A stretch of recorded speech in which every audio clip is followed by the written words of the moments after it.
1941. La guerra civil hace 2 años que ha terminado. El balance de víctimas de ambos bandos es aterrador. El alzamiento ha triunfado y España se sumerge en una de las etapas más oscuras de su historia.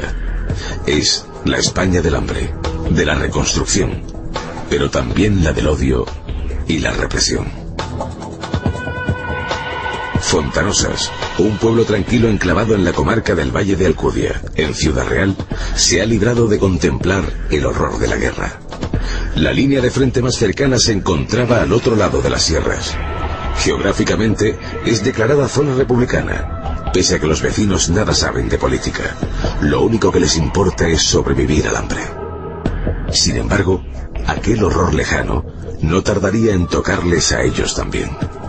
En la madrugada del 1 de julio de 1941, 7 detonaciones desgarran la tranquilidad de la noche.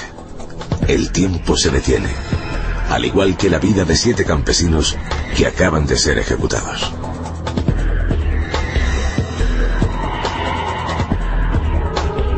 Dijo: José, bájate el ganado para abajo, vamos a bajarlo, que esta tarde traen a tu padre y a tus tíos mañana para fusilar.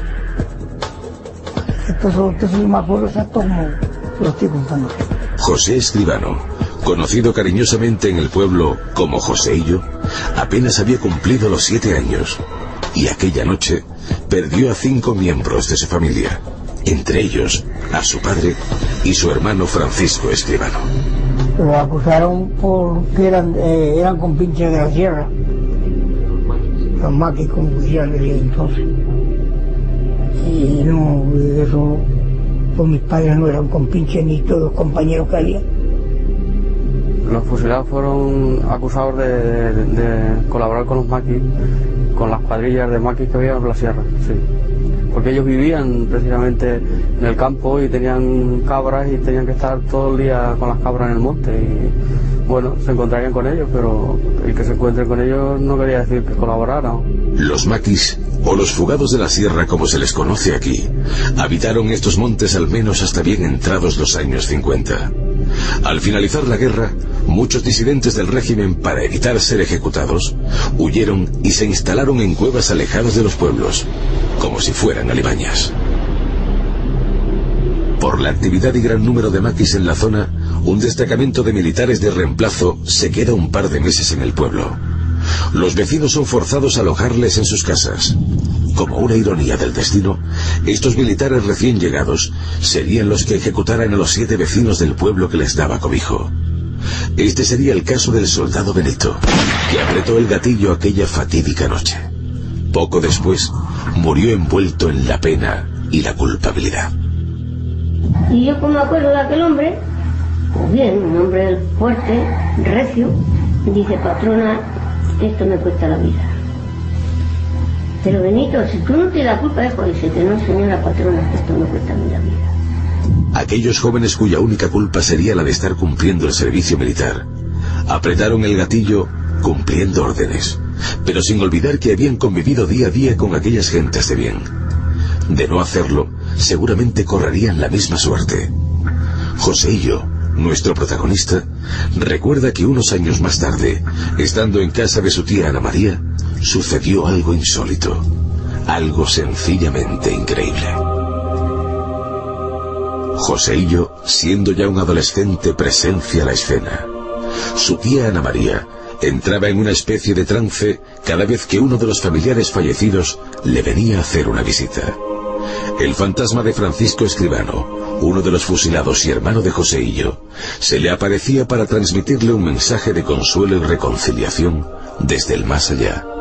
Se sentaba en sus piernas y le contaba que el alma del soldado Benito arrastraba una gran pena que no le dejaba descansar en paz. Lo más asombroso, siempre según el testimonio de la principal protagonista, es que a través del espíritu de su víctima, como un heraldo del más allá, Benito, el atormentado verdugo, buscaba el perdón de los familiares por aquellos crímenes cometidos. Dice, ¿dónde está? Y se sentó en mis piernas. Y mi tía estaba boca arriba y se sentó en mis piernas. Y sabe lo que quiere. Y dijo que le quisiera que dijera a mi madre que le pidiera perdón a tal Benito y tal. Y entonces dijo, pues mira, Eufemia, me ha dicho tu hijo que le pide, que digas, que le pidas perdón a tal Benito. Entonces le dijo, bueno, tita, hasta la eternidad. Ha muerto mi tía y no ha vuelto mortase, es mortal a nadie más.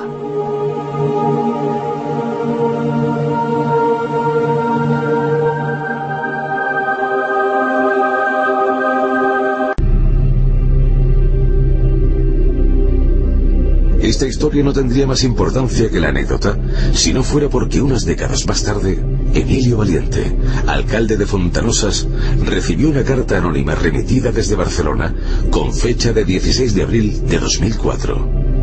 Ahí se empezaría a gestar una monumental sorpresa. El autor se identificaba como uno de los soldados de aquel pelotón de fusilamiento. En la anónima misiva se daban datos muy concretos sobre la localización de los cuerpos, cómo se desarrollaron los hechos, e incluso identificaba su destino, el Regimiento de Caballería de Alcalá de Henares. Pero, ¿por qué enviar esta carta 64 años después? Pues el sentido de la carta, creo, vamos, estoy convencido que es un tema humanitario por parte de la persona que nos la envía. Y de hecho pues da unos datos del día cuando se produjo, da unos datos de que hicieron unas fosas, que aquí se pensaba que estaban en una sola fosa. Entonces pues estos datos son concretos, es decir que esta persona nos ayuda bastante y además humanitaria, porque dice que bueno, pues me ponga en contacto con las familias con el fin de que bueno, puedan tener sus restos. De esta forma, Fontanosa salía de su anonimato y saltaba a la actualidad nacional e internacional. Varios diarios se hacían eco de la noticia, entre otros The Times o The Australian. En la contraportada del País del 13 de febrero se podía leer el siguiente titular: El secreto que no quiso llevarse a la tumba. Nunca se había hecho nada. Ni si no hubiera llegado esta carta, pues posiblemente tampoco, porque es un tema un poco que bueno, pues lo que no quieres es que haya problemas entre vecinos y más un pueblo como somos nosotros de 240 habitantes. De la exhumación de los restos se ha encargado la Asociación para la Recuperación de la Memoria Histórica. Esta asociación desinteresada está formada por expertos de diversas disciplinas científicas. A principios de febrero se personaron en Fontanosas para estudiar el caso y proceder a devolverle al pueblo un fragmento de su historia. Una historia que se detuvo aquella desafortunada madrugada de verano de 1941. Con la apertura en los últimos años de varias decenas de fosas comunes por esta asociación, algunos sectores conservadores han declarado que este proceder solo contribuye a reabrir viejas heridas. Sin embargo, en Fontanosas no piensan de la misma manera. El alcalde está tratando de localizar por todos los medios al autor. Pese a lo que pudiera imaginarse, en Fontanosas no existe un sentimiento de revancha. Yo estoy haciendo un llamamiento para que a ver si este hombre pues se pusiera en contacto personal conmigo, que yo le prometo que no se va a enterar nadie más que yo. El final de esta triste pero a la vez apasionante historia, en la que una aparición espectral era la voz que recordaba un crimen perdido en la noche de la posguerra.